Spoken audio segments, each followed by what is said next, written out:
જેમ શ્રી મહાપ્રભુજી આપણને આજ્ઞા કરે, શ્રી મહાપ્રભુજીએ જે પ્રકારે યમનાશક આપણને આપ્યું છે, આપણે એ જ પ્રકારે યમનાશક કરવાનું.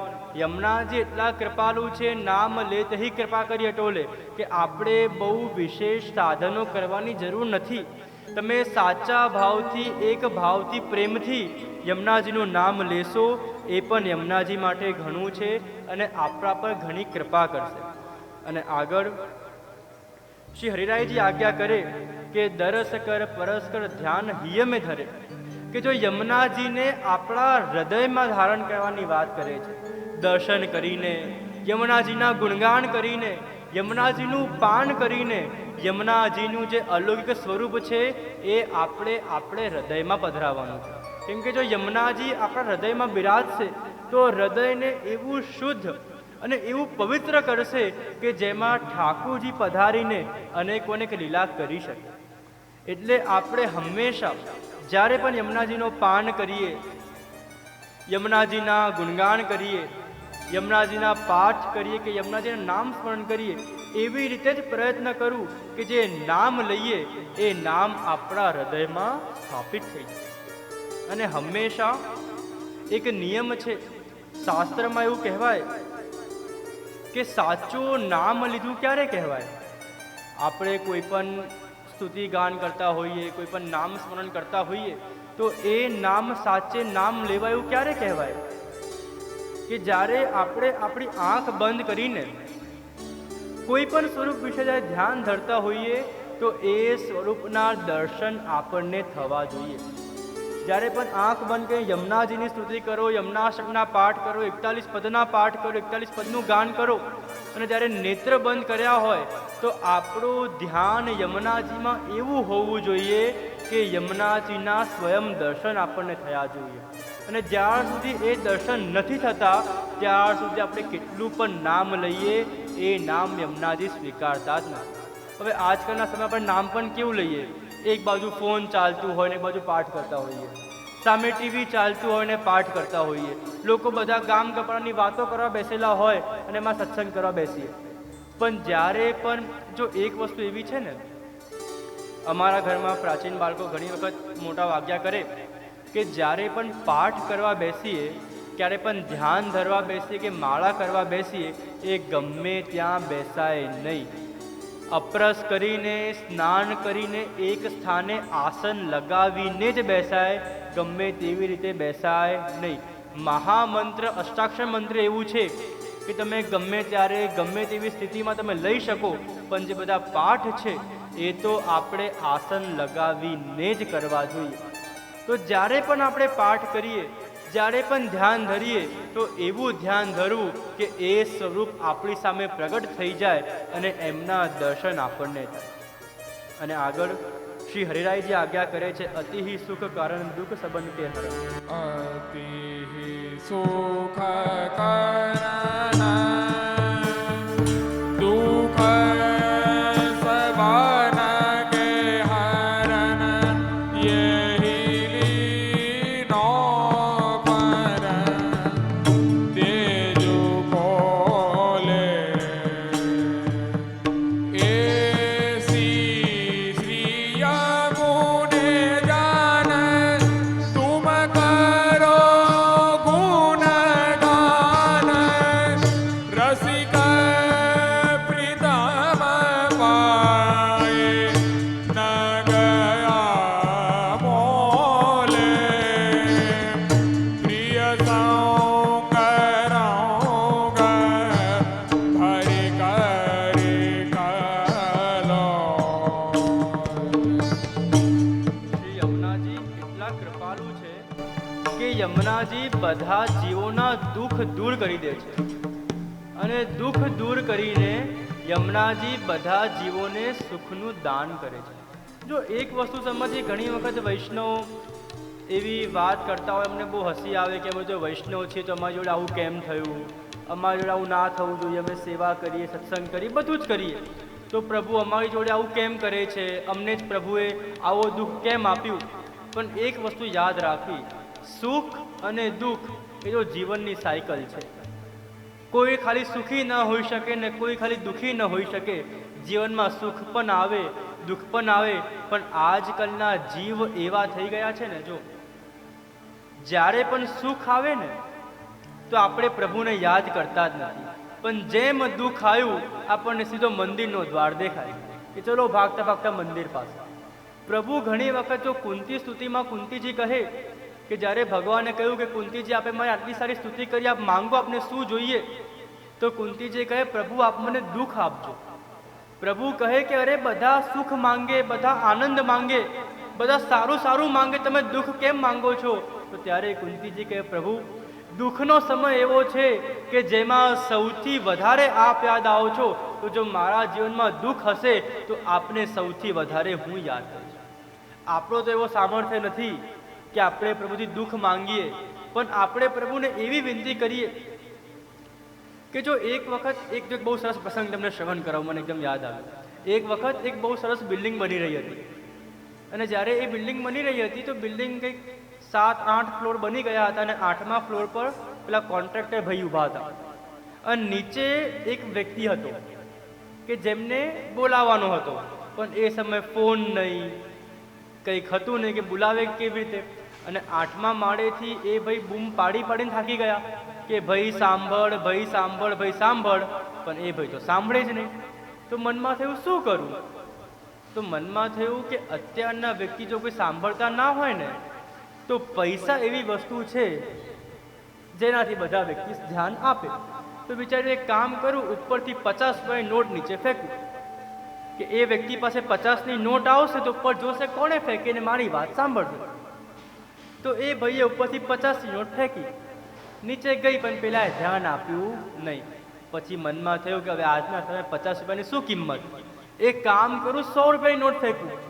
તો ઉપરથી 100 રૂપિયાની નોટ ફેંકી, નીચે ધીરે ધીરે ધીરે ધીરે નીચે આવી. પેલા જોઈ કે 100ની નોટ નીચે આવે છે, પણ તો એ પેલા કંઈ કર્યું નહીં.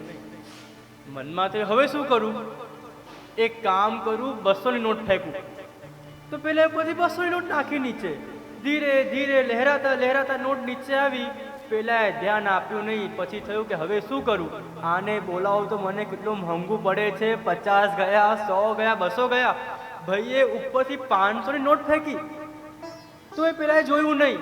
મનમાં થયું 200, 100, 50, 500 ફેંક્યા, હવે તો કોઈ રૂપિયાની નોટ બાકી જ નથી, શું કરું? ત્યાં બાજુમાં નાનો પથ્થર દેખાયો, અને એ પથ્થર લીધો, અને જ્યાં પથ્થર ઉપરથી નીચે ને માર્યો, તરત પેલા ઉપર જોયું કે કોણે માર્યું. તો જો આપણા જોડે પણ આવું જ થાય છે. જેમ પેલા કોન્ટ્રાક્ટરે એક કરતા 50ની નોટ, 100ની નોટ, 200ની નોટ, 500ની નોટ ફેંકી, પણ નીચે પેલા ધ્યાન આપ્યું નહીં. એમ ઉપરથી પ્રભુ અનેક સુખના પ્રસંગો આપણને આપે છે, આપણે પ્રભુને જોતા નથી. પણ જેમ પેલા પથ્થર માર્યો અને પેલા ઉપર જોયું, એમ જ્યાં ઘરમાં કંઈક બનાવ બને આપણે સીધા ભાગતા ભાગતા પ્રભુ પાસે આવી જઈએ. પણ જો શ્રી યમુનાજી એટલા કૃપાલુ છે કે યમુનાજી જીવ પર એવી કૃપા કરે કે જીવના બધા દુઃખ તો લઈ જ લે છે, પણ સામે સુખનું દાન પણ કરે છે. અને જો એક વસ્તુ બહુ સમજવાની વાત એવી છે ને કે સુખ અને દુઃખ એ તો આપણા વિચારોમાં છે, બાકી બધા દિવસ સરખા જ છે. આપણે બહુ દુઃખને ગાગા કરીએ કે મને દુઃખ છે, દુઃખ છે, દુઃખ છે, તો દુઃખ વધી જાય. અને તમે ઠીક છે કે ભાઈ દુઃખ આવે, બધાને આવે, મને પણ આવે ને જતું રહેશે, તો એ મોટું દુઃખ પણ આપણને નાનું લાગે. એક વખત 2 મિત્ર હતા, એ 2 મિત્રના બધું એક જેવું ભણ્યા, એક જેવી જોબ, એક જેવું કમાવે, લગ્ન પણ સાથે થયા, બાળકો પણ બધું સારું, બધું એક જેવું. પણ એમાં એક જે મિત્ર એ બહુ સુખી રહે, બહુ ખુશ રહે, અને એક જે મિત્ર એ હંમેશા દુઃખી રહે. તો જે દુઃખી રહેતો વ્યક્તિ હતો એના મનમાં પ્રશ્ન થયો કે આ બધું સરખું છે, એક જેવું ઘર છે, એક જેવા પરિવાર છે, મારા પણ લગ્ન થઈ ગયા, આના પણ લગ્ન થઈ ગયા, મને પણ બાળક થઈ ગયું, આને પણ બાળક થઈ ગયા, એક જગ્યાએ કામ કરીએ છીએ, જેટલા પૈસા મને મળે છે એટલા પૈસાને મળે છે, જેટલી ગાડી મારા ઘરે છે એટલી જ ગાડી આના ઘરે છે, તો આ આટલો ખુશ, આટલો સુખી છે ને હું આટલો દુઃખી કેમ છું? તો જઈને મિત્રને પૂછ્યું કે મિત્ર એક વાત કર, આપણા બંનેનું બધું સરખું છે, આપણા બંનેનું બધું એક જેવું છે, પણ તું હંમેશા ખુશ રહે છે હંમેશા સુખી રહે છે અને હું હંમેશા દુઃખી રહું છું, આવું કેમ? તો એ મિત્રે કીધું કે મિત્ર, તારી વાત તો બહુ સાચી છે કે આપણા બંનેનું બધું એક જેવું છે, પણ હું ખુશ રહું છું, તું દુઃખી રહે છે, એના પાછળ બહુ નાનકડી વાત છે. કે શું વાત છે? કે જો મિત્ર, દુઃખ તો મારા ઘરમાં પણ આવે છે, દુઃખ તો મારા જીવનમાં પણ આવે છે, પણ જ્યારે દુઃખ આવે છે હું એ દુઃખનો સામનો કરું છું અને દુઃખ જતું રહે છે. પણ તારા જીવનમાં દુઃખ આવે છે, એ દુઃખને ગાઈને તું એ દુઃખને 3 ગણું કરી લે છે, એટલે ક્યાંય દુઃખમાંથી બહાર નીકળતો નથી. જો નાનકડું બાળક હોય ને, એ અહીંયા પડી ગયું હોય ને, પછી ભલે દુખવાનું બંધ થઈ જાય, પણ જ્યાં ફરતો ફરતો પાછો અહીંયા આવે અને યાદ આવે કે અહીંયા હું પડી ગયો હતો, તો પાછું રડવાનું ચાલુ કરી દે. એ જ પ્રકારે દુઃખ તો બધાના જીવનમાં આવે છે, પણ એ દુઃખને ગાઈને આપણે મોટું કરવું નહીં. પ્રભુ સર્વ સમર્થ હોય તો નિશ્ચિંતા વ્રજેત, કે આપણા પ્રભુ એટલા સર્વ સામર્થ્યવાન છે કે પ્રભુની કૃપાથી આપણા બધા મનોરથો પણ પૂર્ણ કરશે. અને એમાં પણ આપણને જ્યારે આવા કૃપા સાગર પ્રાપ્ત થયા હોય, શ્રી યમુનાજી કે જે દરેક જીવોના દુઃખ દૂર કરીને જીવોને સુખ પ્રાપ્ત કરે, તો શ્રી હરિરાયજી અહીંયા છેલ્લી પંક્તિમાં કહે છે કે આવા જો યમુનાજી આપણને પ્રાપ્ત થયા હોય તો આપણે સદાય એમના ગુણગાન કરવા જોઈએ. કેમ કે હરિરાયજી કહે છે કે યમુનાજી એવા અનમોલ રત્ન છે કે એ રત્ન બધાને પ્રાપ્ત થતા જ નથી. અનેક દેવી દેવતાઓ, બ્રહ્માજી, વિષ્ણુજી, અનેક દેવી દેવતાઓ છે, બ્રહ્માજી છે, મહાદેવજી, જેમને આ સૌભાગ્ય પ્રાપ્ત નથી થયું, જેમને યમુનાજીના ગુણગાન પ્રાપ્ત નથી થયા, એવા યમુનાજીના ગુણગાન આપણને પ્રાપ્ત થયા છે. તો જેટલા સૌભાગ્યશાળી આપણે છીએ એટલા તો અન્ય બીજા કોઈ નથી. આવો આપણે આગળના પદમાં જોઈએ શ્રી હરિરાયજી શું આજ્ઞા કરે છે. શ્રી હરિરાયજી કહે છે, કહત શ્રુતિ સાર નિર્ધાર કરતો, કહત શ્રુતિ સાર નિર્ધાર કરકે, કહત શ્રુતિ સાર નિર્ધાર કરકે,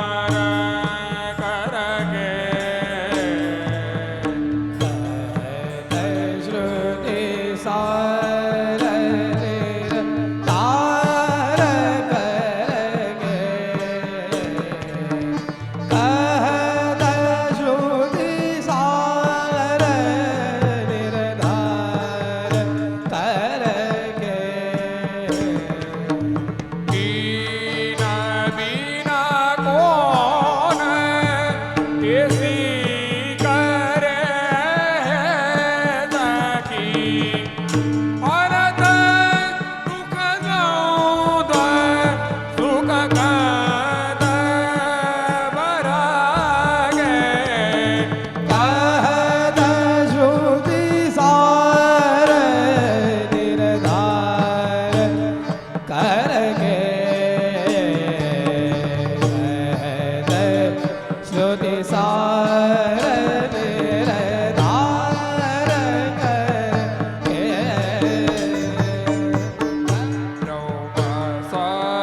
संबंध जब ओदया जीव को, तब हीन की भुजवा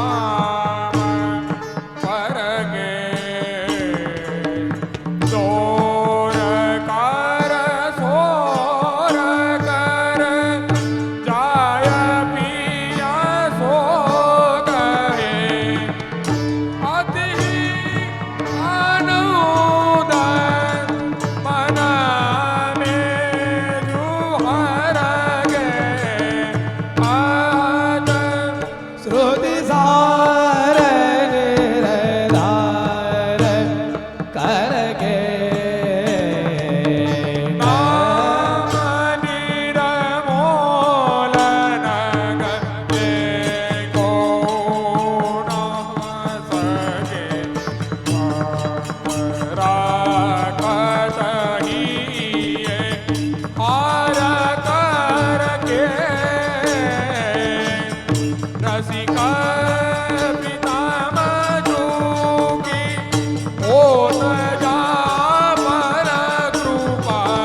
હરિરાયજી અહીંયા ખૂબ સુંદર આજ્ઞા કરે છે, કહત શ્રુતિ સાર નિર્ધાર કરે કે ઠાકોરજીના ગુણગાન તો અનેક વેદની શ્રુતિઓમાં પણ થયા છે. અને જેમ ઠાકોરજીનું સ્વરૂપ, જેમ વિરુદ્ધ ધર્માશ્રયનું સ્વરૂપ છે કે અનેક લીલા, અનેક સ્વરૂપ, અને વેદની શ્રુતિઓમાં શ્રુતિ રૂપા ગોપીઓ, અને જ્યારે વેદની શ્રુતિઓનું ગાન થયું ત્યારે જે પ્રકારે જે જીવ ઠાકોરજીનું જેવું સ્વરૂપ સમજ્યું છે એમને એ પ્રકારના ગુણગાન કર્યા છે. અને જેમ પ્રભુનું સ્વરૂપ વિરુદ્ધ ધર્માશ્રયનું સ્વરૂપ છે, અલગ પ્રકારના ગુણગાન થયા છે, તો ઘણા વિદ્વાનો વેદને ખોટું બતાવે છે. પણ ત્યારે શ્રી મહાપ્રભુજી કહે કે ના, આપણા પ્રભુનું સ્વરૂપ એવું અલૌકિક છે કે વેદમાં જે સ્વરૂપનું નિરૂપણ થયું છે એ સ્વરૂપ સાચું છે અને એ પ્રભુ પણ સાચા છે. અહીંયા શ્રી હરિરાયજી આજ્ઞા કરે છે કે ઠાકોરજીના ગુણગાન તો અનેક સ્થાને થયા છે, પણ જેવા ગુણગાન શ્રી યમુનાજીના પુષ્ટિ ભક્તિ માર્ગમાં થયા છે, પુષ્ટિ ભક્તિ માર્ગના આચાર્યોએ કર્યા છે, એવા ગુણગાન અન્ય કોઈએ કર્યા જ નથી. જેવી કૃપા ગુસાઈજી કરે, જેવી કૃપા યમુનાજી કરે, જેવી કૃપા પુષ્ટિ માર્ગે સ્વરૂપો કરે, એવી કૃપા તો અન્ય કોઈ કરી જ ના શકે. જો એટલે હરિરાયજી અહીંયા કહે ને, ઇન બિન કોણ એસી કરે, ઇન બિના કોણ એસી કરે, કે જેવી યમુનાજીએ કરી, જેવા જીવોનો ઉદ્ધાર, જેવી જીવો પર કૃપા શ્રી યમુનાજીએ કરી છે, એ કોણ કરી શકે? અને અહીંયા શ્રી યમુનાજીને અહીંયા તો એક વાત હરિરાયજી કહે છે કે યમુનાજી જીવોના દુઃખને દૂર કરીને સુખની પ્રાપ્તિ કરે છે. પણ અહીંયા કયા સુખની વાત થઈ રહી છે, કયા આનંદની વાત થઈ રહી છે? જો આનંદ પ્રાપ્ત કરવા માટે તો અનેક દેવી દેવતાઓ પણ છે. તમને કોઈને લૌકિક સુખ જોઈતું હોય તો અન્ય ઘણા દેવી દેવતાઓ છે કે તમે એમની પૂજા કરો, એમની ભક્તિ કરો, તમને લૌકિક સુખ મળી જશે. ઘણા વિદ્વાનો, ઘણા બ્રાહ્મણો જ્યારે પૂજા ભક્તિ કરતા હોય ને જેમને મોક્ષનું પ્રાપ્ત થાય તો એમના મનમાં થાય કે મને મારું આનંદ મળી ગયું. પણ આપણો પુષ્ટિ ભક્તિ માર્ગનો આનંદ શું છે? એ છે સ્વરૂપાનંદ, કે સ્વયં પૂર્ણ પુરુષોત્તમ ઠાકોરજી પ્રાપ્ત થઈ જાય, એ આનંદ સ્વરૂપની પ્રાપ્તિ થાય, એ આનંદ આપણી માટે સાચો આનંદ છે. અને શ્રી યમુનાજી એટલા કૃપાલુ છે, એટલા સામર્થ્યવાન છે કે એ પોતાના જીવોને સ્વરૂપાનંદની પ્રાપ્તિ કરાવે છે. જેવું શ્રી યમુનાજીએ કર્યું છે એવું તો અન્ય કોઈ આ જગતમાં કરી જ ના શકે. પોતાના પ્રીતમ, પોતાના પ્રાણ પ્રિય ઠાકુરજી જે સ્વરૂપાનંદ છે, તે સ્વરૂપ સુખનો સાગર છે, જે આનંદનું સાગર, સચિદાનંદ રૂપાય, કે જે પોતે આનંદ સ્વરૂપ છે, એનું દાન એ જીવોને, વૈષ્ણવને કરે છે. અને અહીંયા આગળ श्री हरिराय जी खूब सुंदर आज्ञा करे कि ब्रह्म संबंध जब हो तो या जीव को तब उनकी वाम भुजा फरके. ब्रह्म संबंध जब होत या जीव को तब ही उनकी भुजा वाम फरके.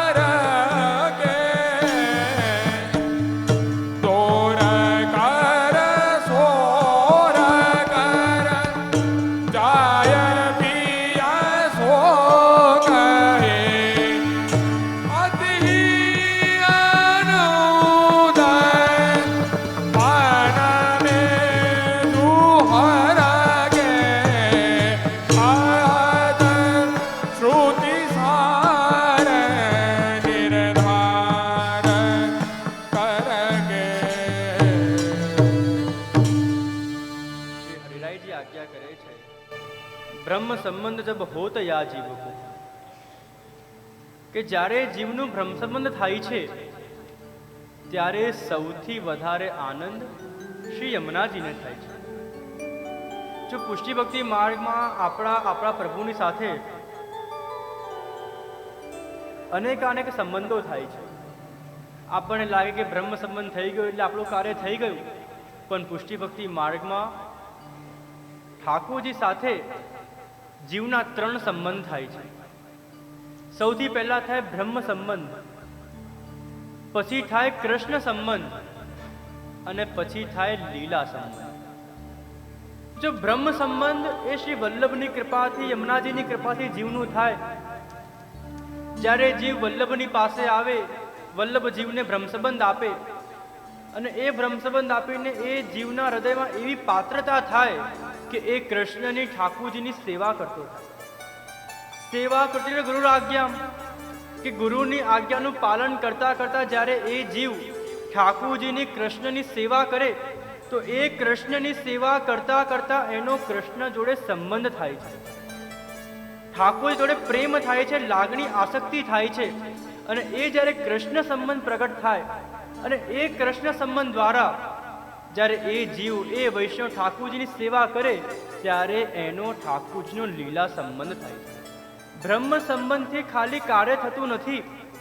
એ બ્રહ્મ સંબંધ બાદ આપણો પ્રભુનો કૃષ્ણ સંબંધ અને પછી આપણો પ્રભુનો લીલા સંબંધ.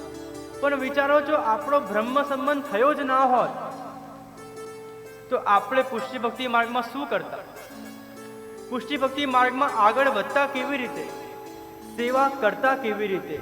શ્રી યમુનાજીની કૃપા, શ્રી મહાપ્રભુજીની કૃપા, શ્રી ઠાકુરજીની કૃપા, ઠાકુરજી સ્વયં શ્રી મહાપ્રભુજીને આજ્ઞા કરી. યાદ કરો પ્રસંગ, શ્રાવણ શ્યામલે પક્ષે એકાદશ્યા મહાનિશી સાક્ષાત ભગવતા પ્રોક્તમ તદ અક્ષરશ ઉચ્ચતે. કે જ્યારે શ્રી મહાપ્રભુજીના ચિંતન થયું કે આટલી બધી દેવી સૃષ્ટિ જે ઠાકુરજીની સેવાના લાયક છે, ઠાકુરજીને સુખનો વિચાર કરી શકે છે, પણ પોતાના કર્મોના લીધે જે છૂટા થઈ ગયા છે, વિખૂટા પડી ગયા છે, એ બધા જીવોને પ્રભુ સન્મુખ કેવી રીતે કરવું? ત્યાં સ્વયં ઠાકુરજી પ્રગટ થયા અને ઠાકુરજી આજ્ઞા કરી કે વલ્લભ, આપ જે જીવને બ્રહ્મ સંબંધ આપશો, બ્રહ્મ સંબંધ કરનાર સર્વેશઃ તે જીવ્યો, કે આપ જે જીવને બ્રહ્મ સંબંધ આપશો એ જીવનો હાથ હું ક્યારેય નહીં છોડું. અને એ સમય શ્રી ઠાકુરજીએ મહાપ્રભુજીને 4 વચન આપ્યા છે. કેટલા વચન આપ્યા છે? બધા જાગો છો? બોલો શ્રી વલ્લભાધીશ કી જય. શ્રી ઠાકુરજીએ શ્રી મહાપ્રભુજીને 4 વચન આપ્યા. સૌ પ્રથમ વચન એ આપ્યો કે વલ્લભ, આપના દ્વારા જે જીવ મારે શરણે આવશે એ જીવ ગમે તેવો હોય, દોષથી ભરાયેલો હોય, દુષ્ટ હોય, કેવો પણ જીવ હોય, પણ આપના દ્વારા જો મારા શરણે આવશે તો એ જીવનો હું સ્વીકાર કરીશ. બીજું વચન આપ્યું કે એક વખત જે જીવ મારા શરણે આવી ગયો, એક વખત જે જીવનો હાથ મેં પકડી લીધો એ જીવનો હું ક્યારે ત્યાગ નહીં કરું. ત્રીજો વચન આપ્યો કે વલ્લભ, આપની કાનીથી એ ભક્ત, એ જીવ મને જે ધરશે એ હું પ્રેમથી અરોગીશ અને એની સેવા સ્વીકારીશ. અને ચોથો વચન આપ્યો કે વલ્લભ, આપ જે જીવના ઘરે, જે વૈષ્ણવના ઘરે મને પધરાવશો એ વૈષ્ણવના ઘરે હું સદાય પ્રગટ સ્વરૂપે બિરાજીશ. આ 4 વચન ઠાકુરજીએ મહાપ્રભુજીને આપ્યા. અને આ 4 વચનના આધાર પર આપણો પુષ્ટિ ભક્તિ માર્ગનો સેવા પ્રણાલિકા પ્રારંભ થઈ છે. તો અહીંયા જ્યારે પણ કોઈ જીવનો બ્રહ્મસંબંધ થાય છે, સૌથી વધારે આનંદ શ્રી યમુનાજીને થાય છે. અને એ આનંદ પણ કેમ થયો? આના પાછળનું પણ એક રહસ્ય છે. શ્રી યમુનાજી માટે અહીંયા હરિરાયજી કહે છે કે બ્રહ્મ સંબંધ જબ હોત યા જીવ કો તબ ઉનકી ભુજા વામ ફરકે. તો જ્યારે વામ ભુજા ફરકે, આપ શ્રીના રોમ રોમમાં એટલો આનંદ થઈ જાય છે. જેમ આપણે નૃત્ય કરતા હોઈએ તો કેવું છે, હાથ ફેલાવીએ અને આનંદ કરીએ, એ જ પ્રકારે યમુનાજીના હૃદયમાં એટલું આનંદ થાય છે કે આજે એક જીવ વલ્લભ દ્વારા ઠાકુરજીના શરણે આવ્યું, એક જીવનું બ્રહ્મ સાથે સંબંધ થયું છે, એટલે આપ શ્રીની વામ ભુજા ફરકાવી રહ્યા છે. અને આગળ શ્રી હરિરાયજી કહે કે યમુનાજી શું કરી રહ્યા છે? આપ શ્રીના હૃદયમાં આનંદ તો થાય છે, પણ આનંદ સાથે શું કરે છે? દોર કર, સોર કર, જાય પીએસો કહી. કે યમુનાજીના હૃદયમાં એટલો આનંદ પ્રગટ થઈ ગયો છે કે એમનાથી રોકાવાતું જ નથી. ભાગતા ભાગતા, દોડતા દોડતા, નૃત્ય કરતા કરતા લીલામાં ઠાકુરજીને વધાઈ આપવા જાય છે કે પ્રભુ આજે એક જીવ આપના શરણે આવ્યા. આપણને થાય કે બ્રહ્મસંબંધ લઈએ તો આપણને આનંદ થાય. જો આજના સમયમાં તો એવું થઈ ગયું ને કે ઘરના નાના બાળકો ભ્રમસબંધ લે તો સૌથી વધારે આનંદ તો ઘરના વડીલોને થાય કે ચલો ભાઈ અમારા ઘરના બાળકોએ ભ્રમસબંધ લીધું. પણ આપણને તો આનંદ થાય, મહાપ્રભુજીને આનંદ થાય, ઠાકોરજીને તો આનંદ થાય, પણ સૌથી વધારે કોઈને આનંદ થાય છે તો એ શ્રી યમુનાજી છે કે આજે એક જીવ વલ્લભની શરણે આવ્યું, ઠાકોરજીના શરણે આવ્યું. એના પાછળ પણ અનેકોને પ્રસંગો છે કે એક વખત જ્યારે ઠાકોરજી શ્રી યમુનાજીના કુંજમાં પધાર્યા, અનેકોને વ્રજ ભક્તો છે, અનેકોને ગોપિકાઓ છે, અનેકોને વ્રજાંગનાઓ છે, લીલા પરિકરના અનેકોને જીવ છે, યમુનાજી છે. બધાએ મળીને યમુનાજીને વિનંતી કરી કે આજે જ્યારે ઠાકોરજી આપના કુંજમાં પધારે તો આપણે ઠાકોરજીને વિનંતી કરીએ કે આપની સાથે રાસ કરે. ઠાકોરજી યમુનાજીના કુંજમાં પધાર્યા અને જ્યારે યમુનાજીના કુંજમાં ઠાકોરજી પધાર્યા, આખું લીલા પરિકર છે, બધી વ્રજાંગનાઓ ગોપિકાઓ છે, યમુનાજી બિરાજી રહ્યા છે. અને યમુનાજીએ ઠાકોરજીને વિનંતી કરી કે બધા વ્રજ ભક્તોની ઈચ્છા છે, બધી કુમારિકાઓની લીલા પરિકરની ઈચ્છા છે કે આજે આપ મારા કુંજમાં રાસ કરો. આવો સૌભાગ્ય અમને ક્યારે પ્રાપ્ત થાય? આપ સ્વયં અમારા કુંજમાં પધાર્યા છો, આપ આજે અમારા સાથે રાસ કરો. ઠાકોરજી કહે, યમુનાજી मैं स्वामी जी के बिना रास नहीं कर सकूं, स्वामी जी वगर रास ना થઈ શકે, હું કેવી રીતે રાસ કરું? બધા વ્રજ પરિકરે કહ્યું કે અમારી બહુ ઈચ્છા છે, અમારો મનોરથ છે કે આપ રાસ કરો. અમે નહીં કહીએ સ્વામીજીને, સ્વામીજીને ખબર નહીં પડે કે આપે અમે જો રાસ કર્યું છે. ઠાકોરજી ભક્ત મનોરથ પુરકાય નમ, બધા ભક્તોના મનોરથ, યમુનાજીનો મનોરથ શ્રવણ કરીને ઠાકોરજીને થયું કે બધાની આટલી ઈચ્છા છે તો આપણે અહીંયા યમુનાજીના કુંજમાં રાસ કરીએ. ખૂબ સુંદર રાસ પ્રારંભ થયું. સુંદર ઠાકોરજીએ શૃંગાર કર્યા છે, યમુનાજીએ શૃંગાર કર્યા છે, વ્રજ ભક્તો ગોપિકાઓ લીલા પરિકર બધી તૈયાર થઈ છે, શૃંગાર કર્યા છે, સુંદર રાસ થઈ રહ્યો છે. અને ત્યાં સ્વામીજી ઠાકોરજીને શોધી રહ્યા છે કે મારા શ્યામ સુંદર ક્યાં છે, મારા પ્રીતમ ક્યાં છે? અને ત્યાં ઠાકોરજીને શોધતા શોધતા યમુનાજીના કુંજમાં પધાર્યા.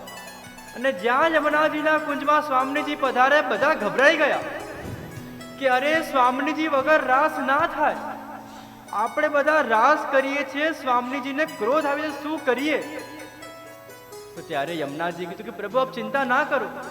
યમુનાજીએ એવી લીલા કરી કે જેટલી પણ લીલા પરિકરની સૃષ્ટિ હતી, જેટલા પણ ત્યાં રાસમાં જીવો હતા, એ બધા જીવને એક ફૂલની માલામાં પરોવીને ઠાકોરજીને ધરાવી દીધા.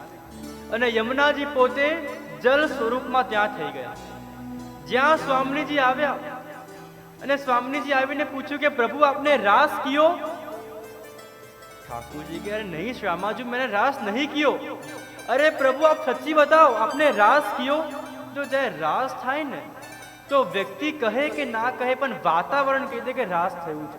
એવું વાતાવરણ હોય, એવું સૌંદર્ય હોય, એવો આનંદ હોય, એ આનંદ જ બતાવી દે કે અહીંયા રાસ થયું છે. સ્વામીજી કે પ્રભુ આપ સચ્ચી બતાવો, આપને રાસ કિયો? ઠાકોરજી કે અરે મેં રાસ નથી કર્યું. ઠાકોરજી ખોટું બોલી રહ્યા છે, પણ ઠાકોરજીના શ્રીઅંગમાં શ્રમજલ બિંદુના દર્શન થઈ રહ્યા છે કે રાસ કરે શ્રમજલ બિંદુ પ્રગટ થાય કે ઠાકોરજી આપે રાસ કર્યું છે. અને ઠાકોરજી કે મેં રાસ નથી કર્યું. એટલામાં ઠાકોરજીએ યમુનાજીએ એ બધા વ્રજ પરિકરના જીવોને કહ્યું હતું કે તમે માલાજીમાં શાંત થઈને રહેજો. પણ જ્યાં બધાએ રાસ કર્યું હતું, અંદરનો રસ એટલો પ્રગટ થતો કે સ્વામીજીનું ધ્યાન ગયું એ માળાજી પર. અને જ્યાં માળાજી પર ધ્યાન ગયું અને જ્યાં માળાજીના દર્શન એકદમ ધ્યાનથી કર્યા તો એ માળાજીમાં એક જીવનું દર્શન એમને થઈ ગયા. અને જ્યાં માળાજી ઠાકોરજીની માળા સ્વામીજીએ ખેંચી, બધા પરિકર ભૂતલ પર આવી ગયા. યમુનાજીને ખૂબ દુઃખ થયું કે બધા જીવો મારી કુંજમાં મારા મનોરથને પૂર્ણ કરવા માટે ઠાકોર જોડે રાસ કરવા માટે આવ્યા, અને સ્વામીજીએ એ માળા તોડી દીધી અને બધા ભૂતલ પર આવી ગયા. તો યમુનાજીએ એ સમય એક એવો પ્રણ લીધો કે હું પણ એ જીવ સાથે ભૂતલ પર પધારીશ, અને જ્યાં સુધી એક પણ જીવ ઠાકુરજીની લીલામાં નહીં આવે ત્યાં સુધી હું ભૂતળ પણ છોડીશ નહીં. એટલે જ્યારે જ્યારે પણ એક જીવનો ભ્રમસંબંધ થાય છે, જ્યારે પણ જીવનો સંબંધ પ્રભુ સાથે થાય છે, એટલે સૌથી વધારે આનંદ યમુનાજીને થઈ રહ્યો છે કે મારા જે જીવ જે પ્રભુની લીલામાંથી વિખૂટા પડી ગયા હતા, હવે એ જીવ ફરીથી પ્રભુનો સંબંધ એમને થયો છે. અને એટલે જ્યારે પણ ભ્રમસંબંધ થાય છે તો યમુનાજી દોડતા દોડતા ઠાકુરજીને વધાઈ આપવા જાય છે.